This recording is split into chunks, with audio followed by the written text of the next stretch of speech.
ಈಗಲೂ ಈ ಪಿಕ್ಚರ್ ನೋಡ್ರೆ ಇನ್ನೊಂದು 20 ವರ್ಷ ಅಡ್ವಾನ್ಸ್ ಇದೆ ಅನಿಸುತ್ತೆ.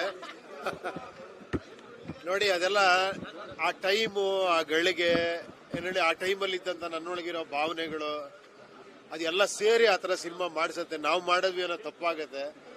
ಅದೇನೋ ಆ ಒಂದು ಟೈಮು ಆ ಭಗವಂತ ಮಾಡಿಸಿದಾನೆ ಈ ಪಿಕ್ಚರ್ನ ಅಷ್ಟೇ.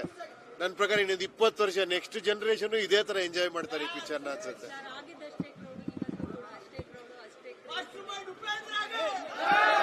ಆವಾಗಲೇ ಕ್ರೌಡ್ ಜಾಸ್ತಿ ಭಯ. ಬೆಳಗ್ಗೆ 5 ಗಂಟೆಗೆ ಅಲ್ಲ, ಅದೇ ಇವತ್ತೊಂಥರ ಈ ಪ್ರೀತಿಲಿ ನೋಡೋದಿದೆಯಲ್ಲ, ಅವತ್ತೊಂದು ಸ್ವಲ್ಪ ಫಸ್ಟ್ ಟೈಮ್ ಅಲ್ವಾ ಆಕ್ಚುಲಿ ಈ ತರ ಸಬ್ಜೆಕ್ಟ್ ಹೆಂಗ್ ತಗೊಂತಾರೋ ಅನ್ನೋ ಒಂದು ಭಯ ಇತ್ತು ಆಕ್ಚುಲಿ. ಆಮೇಲೆ ಸ್ವಲ್ಪ ಆ ಥರನೂ ಒಂದಷ್ಟು ಕಾಂಟ್ರವರ್ಸಿನೂ ಆಯ್ತು ಆಕ್ಚುಲಿ, ಯಾಕಂದ್ರೆ ಸ್ವಲ್ಪ ಅಡ್ವಾನ್ಸ್ ಆಗಿದ್ದರಿಂದ. ಬಟ್ ಈಗಲೂ ಹಂಗೆ ಅನ್ಸುತ್ತೆ ಇದು ಹೊಸದಾಗಿ ನೋಡಿದ್ರೆ. ಹೌದೌದು, ನೋಡಿ ಅದೇನಾರ ನಾನೆಲ್ಲ ಥಿಂಕ್ ಮಾಡಿದ್ರೆ ಮಾಡಕ್ ಆಗ್ತಿರ್ಲಿಲ್ಲ.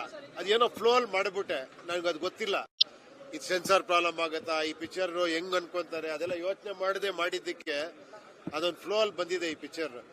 ತುಂಬಾ ಕ್ಯಾಲ್ಕುಲೇಷನ್ ಮಾಡಿ ಈ ತರ ಪಿಕ್ಚರ್ ಮಾಡಕ್ ಆಗಲ್ಲ.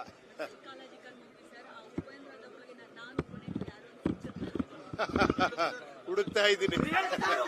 Thank you.